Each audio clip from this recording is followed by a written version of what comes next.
What's that? You're welcome. So you have an interesting perspective because you are a teacher at another school, and I noticed that a lot of your comments, I'm not participating, I promise, there's a question. A lot of your comments at the board meetings have been about teacher salaries and such. So being on the other side of the fence, having to deal with that, tell me what value being as a teacher is going to be, and when you learn how that works from a board member's spot, how are you going to make that work in everybody's favor? Because you may find out that it's not quite as easy as you would like it to be. So tell me a little bit about how you handle that. Part of the reason why I'm running is because I want to see what it's like on the other side. I am an NJEA member, and I've gone to a lot of training through that organization. And then I just recently went to a school board's meeting training. And it's very interesting because you really hear the exact opposite at one meeting and the other. And I think that's part of the problem. Because we shouldn't be working against each other. Without the teachers and the secretaries and the custodians and the administrators, we would just have walls here. So one thing I would not be allowed to be a part of is the negotiation process. So I wouldn't be on the negotiation team, but I would be allowed to offer input about a contract or an agreement that would work between the school and the teachers union. I do feel a need to speak up for them at meetings because I am only one of a few who does. And I feel very indebted to them, like I said, because they are with my kids all day long. They have to make sure they're learning how to read and write, that they're learning to be good people, that they're treating others with respect. So, to me, making sure they have a contract is going to give them something less to think about, and they can focus on our children. So I do speak up a lot about them. I'm sure once I get on the other side, I'm going to see that it's not as cut and dry and black and white as I think it is. But I do have an open mind, and I understand that.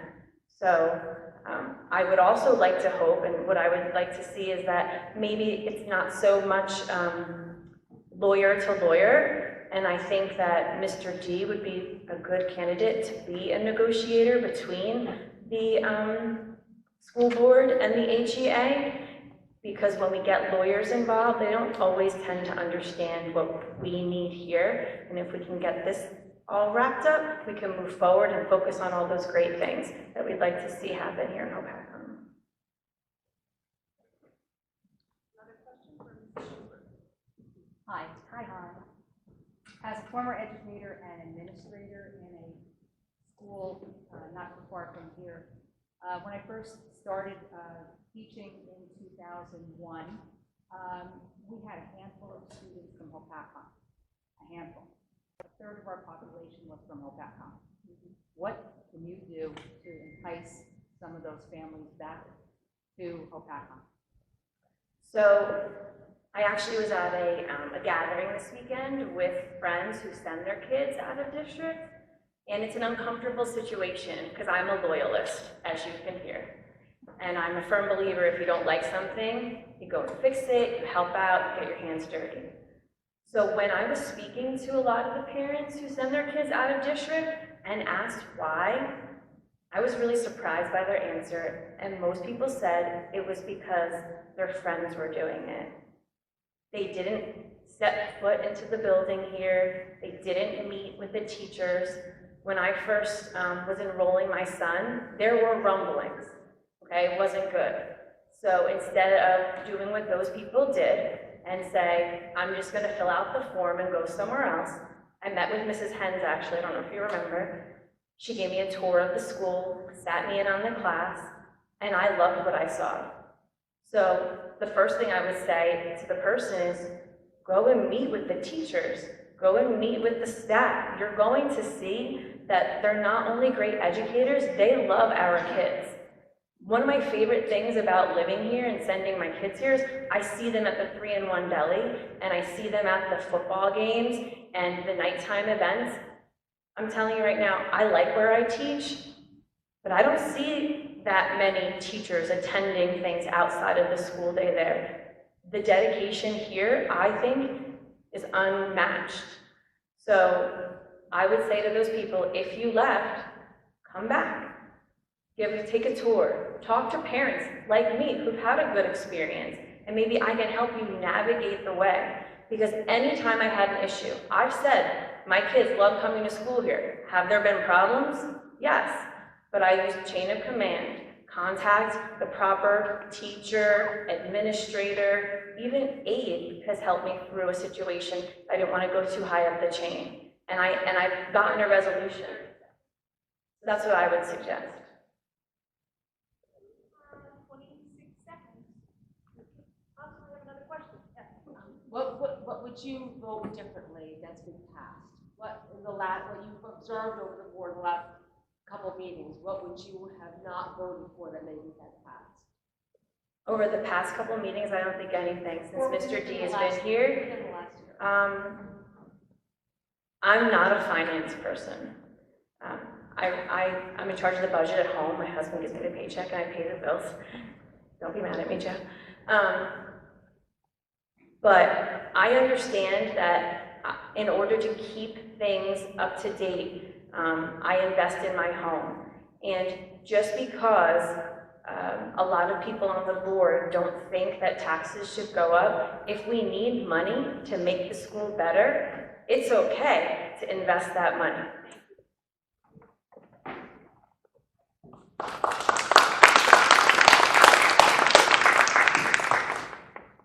Question for, Come on, Jackie. Yes, sir. You talked about the budget has not increased in the past couple of years. Teachers are still without a contract. Is that somewhat related that we haven't given them money, so we're keeping taxes down? No. And is there a plan to settle at some point? Just one more thing. No, sure. When I pick the kids up, frequently they're assigned to the teachers' cars, 2 years, no contract. It doesn't exactly look good. Is there a plan? Are we getting close to settlement? So, what I can tell you is my wife has been a teacher here in Hopatcong for, I think, just over 15 years. So I am completely walled off from all of that. I can't discuss the contract. I'm not a member of NJEA, but my wife is. So I can't be in the room. I have no idea what the status of that is. And I don't ask any questions, and I'm not told any information. And that's the way it should be. My understanding is the teachers are continuing to work under the contract that was in existence, that expired or terminated, I'm not sure which. And then when they finally reach an agreement, if there's a raise, which I'm sure there will be, then that would go retroactive to the date the contract ended. Look, I think that they'll eventually, this isn't going to go on forever, right? And Art is in the rooms. He is very much part of the negotiations, which I agree with Nicole is a fantastic thing. And at the end of the day, I think that in order for it to work, nobody can leave the room 100% happy. Right? I think otherwise somebody's feeling like they lost out somewhere somehow. So I'm confident it'll be resolved in due time.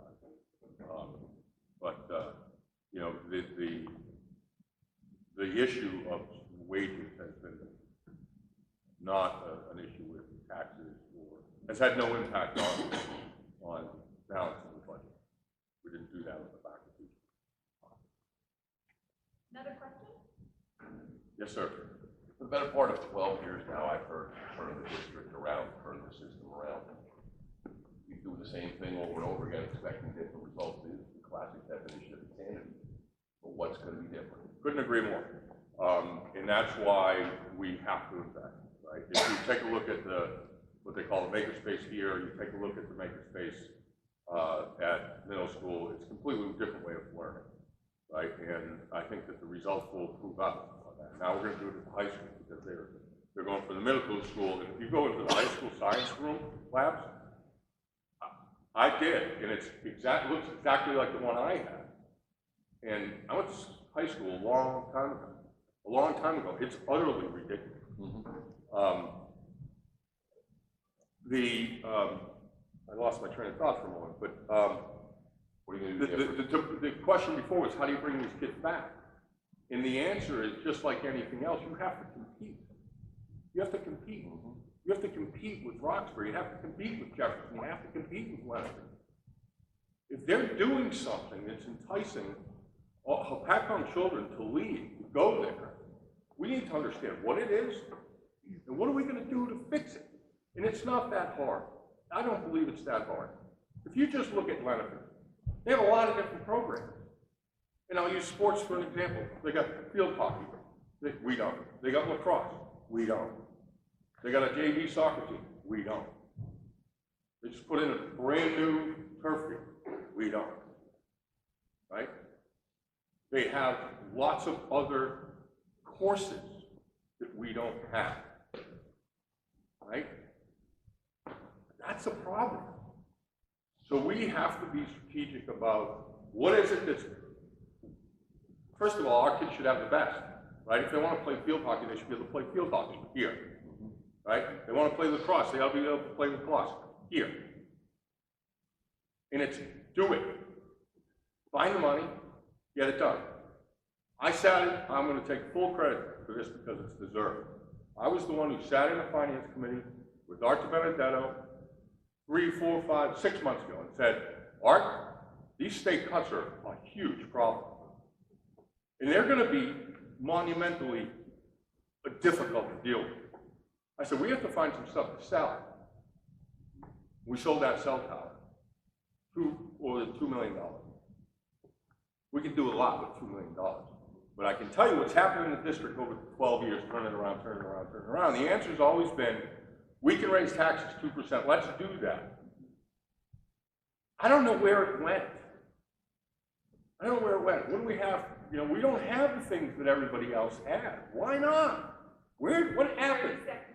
I would say that's overhead, as we stated, is the Thank you. highest ratio in Thank you. the cohort. That's up to the moderator. We're stop. Please, wait for a second. No, you 24. have time to ask a Fantastic. question. Yes. Not to be a stick mud, okay, I understand the necessity for sports and teams and getting everybody together and everything. If you took those resources and put them into something like a 0% failure rate or 90% of our kids go to college, I'd be willing to bet that there would be cities that were busing their kids together. So that's a great point, right? So we've been able to successfully raise the graduation rate. 3 years ago, it was below the state average. Now it's just slightly above the state average. Okay. What does that take? Resources. No.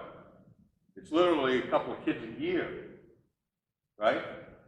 4 or 5 kids. So go to every single, and see, this is why people need to think differently, right? All of a sudden, we can have the best graduation rate in the year in the state if we just figure out who are those kids that need the help, and let's give them the help. Thank you.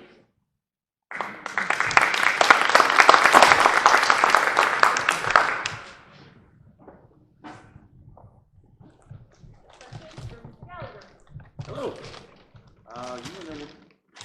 Please. You're currently on board, correct? This one? Yes, sir. So your partner was talking about perhaps turf field hockey, lacrosse. Is that something that's actually in the works, in the plans, or just pie in the sky? I would say right now, what we're concentrating on is the classroom. Because part of the priorities in budgeting is there's only so much money to go around. And what we want to do is we want to keep our teachers. So if there are administrators that we can possibly live without, and it's tough, we want to make sure we don't lose teachers as much as possible. We know that they're the backbone of this district. New Jersey is #1 in the entire nation in education, and that's a lot to do with the teachers in this state. So there is a long-term facilities plan. That's where we say we want to do all the things from the track to the football field to the roof, and we plan it over the next 5 years. So today, there's one goal, 2 years from now there's another, and over the next 5 years, and it's all written down. So I would say not today, right now we're concentrating on kind of turning the ship around. We wanted to get the right leader first, then we wanted to make sure our priorities in order, then we wanted to make sure our budgeting was okay, and I'm really proud to say I think we've done that. It's just, as you can imagine, it never stops. We keep going. So, I actually have two questions, so I'll ask you one, and then we circle back around. Yes, sir. Time left. Well, if you could ask your one, and then the lady behind you ask hers, and then if we have time to come back to you. That's what I just said. Oh, thank you. Sorry. Didn't hear. Thank Sorry. you. You specifically mentioned these great cuts that have taken place. I'd like to hear specifically some of the areas that were targeted for the cuts. In the overhead buildings, grounds, and administration. I would love to. You know, I'm a math guy, I love math, and it's just my thing. I'm kind of a geek that way. So Alex and I, we went through the budget line by line, and we would find savings in supply. We would find savings in administration.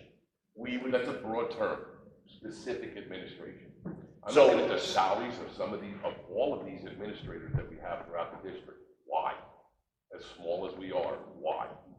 You're saying that we have too Administrative many salaries. administrators I'm saying they're overpaid, the results aren't there in terms of graduation rates, the results aren't there in terms of state performance level testing, and we keep hearing we're gonna turn the ship around. Why do we keep throwing good money after bad, paying through the nose? Now we have this 90% cut from state funding, and we're gonna continue to pay through the nose. Where's the performance-based education of our kids? If the kids aren't benefiting, then rotate the staff. One of the things that, to answer your question, I will say is, I am not a professional educator, and I give a lot of kudos to everybody that is. I'm not a professional administrator. What I lean on is our chief school administrator, which is our superintendent, Mark. And he has met everybody. He comes to us and he'll say, okay, there's X amount of people, these are the people that maybe we can find some savings. Alex and I are on the operations committee, that's the finance committee, that's where we make all the decisions, then bring it to the full board to vote. So I would say that the smartest thing you can do is to listen to the person that has the most knowledge about who he thinks is doing the best and the worst. We listen to that, we take action on that. I personally don't know enough of who would be the right to keep and not, but we count on our excellent superintendent to help us make those decisions, if we have to. Because we also don't want to cut too far either. That doesn't make sense either. True. But you hit the nail on the head. Where are we getting our money's worth? Where's the performance? If we're getting our money's worth, no problem. If not, then we're going to question it. If I go to a job 10 years and I don't perform, I'm not gonna last 10 years. Yeah, You're not gonna last 10 we have days. Tenure. Please circle back.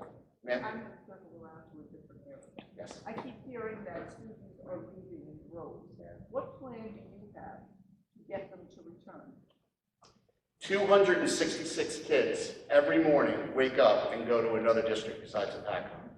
Now, I don't have a lot of time, so feel free to ask me after, but I will put it to you this way. Our students are broken down by their test scores, which we all know is not everything, but that's how the state ranks us. And if we had 5 more A students stay in this district, we're ranked ahead of Lenape Valley. That's how close we are to turning this around. So my answer is, why would those people want to come back? And I believe some of the things I talked about before, a cosmetology school, a construction shop, a science lab, new leadership, putting some money into facilities. I believe people are going to wake up and say, you know, Mom, I want to be a hairdresser, and Hopatcong's got that. Why send me all the way over to here or there? Let's stay here. Or, God, I'm a AAA student here, and I'm getting 102 on everything. What's Hopatcong doing? Well, we're keeping our advanced level courses. We're doing STEAM. And so kids are going to wake up and say, gee, maybe let's stay here. I don't want to get on a bus for a half hour, wherever it may be. So I think it's the programs that we're going to be implementing. We talked about investments. We're going to spend $700,000 over the next 6 months in those programs I mentioned. That's an awful lot of money. We think it's going to make a huge difference. By the way, a couple other things. We had an architect in a while ago, and she had made a presentation to the public. And one of the things she said is a new portico. So little things like that, I think, make a big difference, too. The front of the entrance to our school, that if we upgraded it. To the high school, I'm sorry, yes. So it's little things like that we think are going to make a big difference to keep the children come back. We need to give them a reason to come back. And we think more programs are going to help us do it.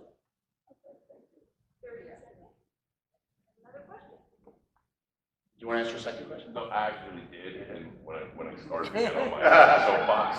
That's okay. Any other questions? I do have one. So, I met Joe Piccirillo, our assistant superintendent, and I think it's been a great decision. There's a lot of comments about why are we hiring another administrator. Tell everybody the value that Mr. Piccirillo is bringing to the school, because I think everybody needs to know that. He's not just a high salary, he's a valuable asset to our buildings, and I want him to tell us why. Thank you, and I agree. We just hired an assistant superintendent. The way the budgeting worked, because you might say, didn't you tell us we're cutting out resource spending, is our superintendent came to us and recommended there were 3 administrators that we could barely live without. And their salaries were twice the salary of the assistant superintendent, so we still got a significant savings to our budget. We then used some of that savings and hired an assistant superintendent. So why did we do that? The answer is because our superintendent cannot be in 10 different places at once. We need an assistant superintendent to help him, to be his right-hand man. And, quite frankly, Art has said to us he's going to stay for a certain period of time. One day, we hope that Joe will then take over as the superintendent after several years of on-the-job training. So that was kind of the goal of getting somebody that writes grants. He's already gotten us several grants. Oh, I'm sorry. So feel free to ask me more after. Thank you.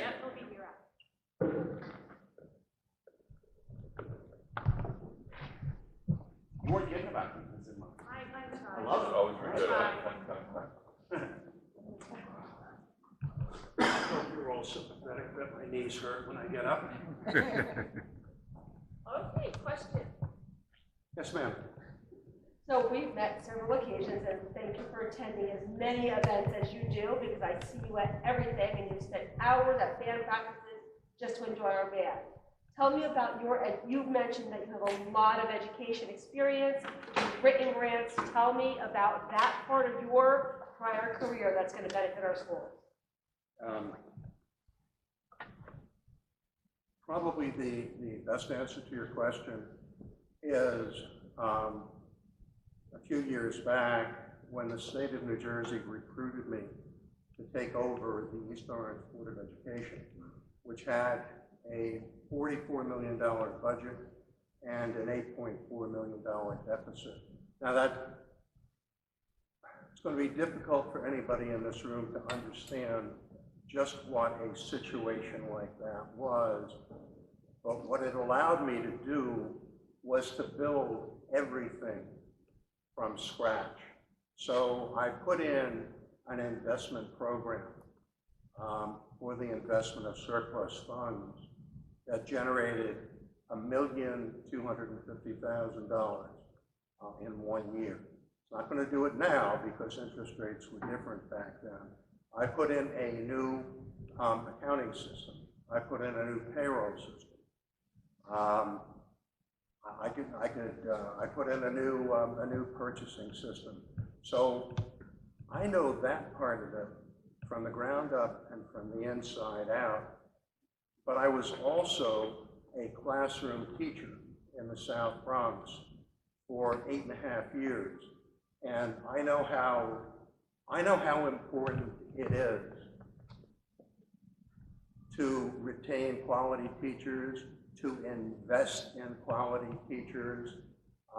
So I feel that as a prospective member of the Board of Education, I can find at least $1 million in our current budget that I can put back into the program.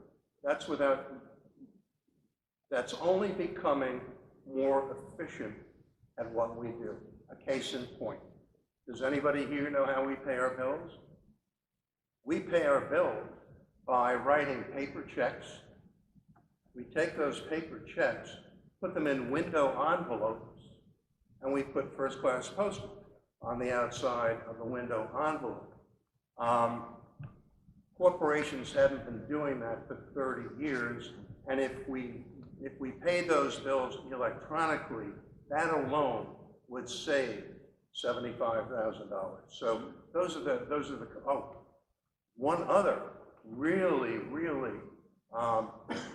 interesting initiative that I will push for if I'm successfully elected to the board.